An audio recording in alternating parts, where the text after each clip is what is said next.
Persuasion is defined as the process by which a message induces change in beliefs, attitudes, or behaviors. Often, persuasion is associated with misleading advertising or trickery. Talk of persuasion easily sparks the image of car salesmen trying to get you to pay too much for a vehicle, or a politician lying to gain a seat in office. It sometimes is described as propaganda or brainwashing, but it can also be informative and educational.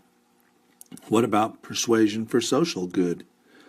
Many nonprofits and charities like these rely on many methods of persuasion in order to raise funds, without which they wouldn't exist.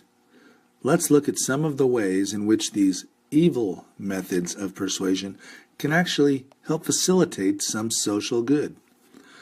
There are two main paths to persuasion.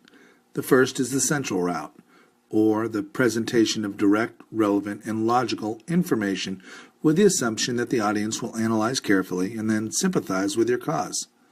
An example of this may be when a speaker who is highly knowledgeable and invested in the issue presents facts and information about the organization or the issue at an event.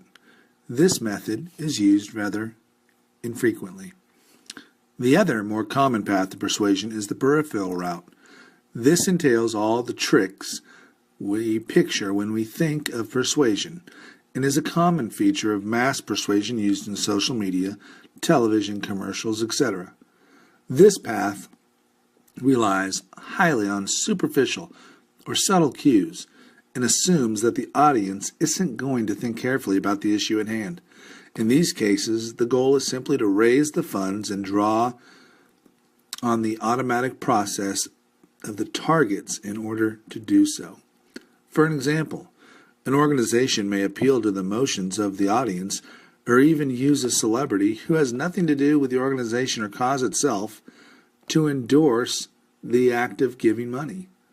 The celebrity may be perceived to be likable and honest, if not authoritative, and therefore encourage the audience to act accordingly.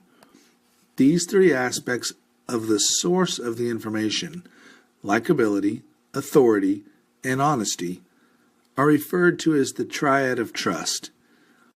Organizations or charities may also rely on the target audience's fixed action patterns, heuristics, or trigger features, such as adding phrases like, "for a good cause," to the end of a request, using vivid imagery of negative situations, or showing simple, dismal facts, to bring about high levels of guilt, which is highly correlated to the likelihood of a donation according to numerous studies, even if the target is aware of the methods of persuasion being used.